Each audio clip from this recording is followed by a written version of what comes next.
Kumusta mga idol? Please subscribe, like, comment, and share. Salamat mga idol sa inyong suporta. Road to 3,000 subscribers tayo mga idol.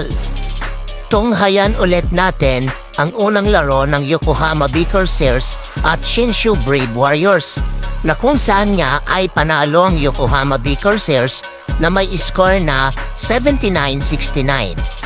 At gumawa ang ating pambato na si Kai Soto ng 18 points without Yuki Kawamura.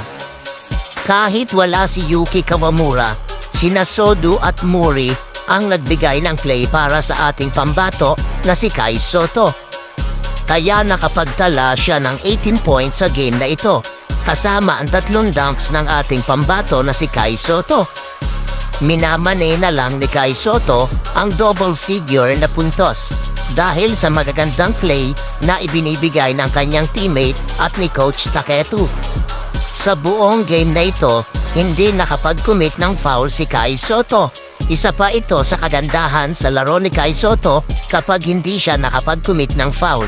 Siguradong mahaba ang playing time at asahan natin ang mataas na puntos ng ating pambato na si Kai Soto.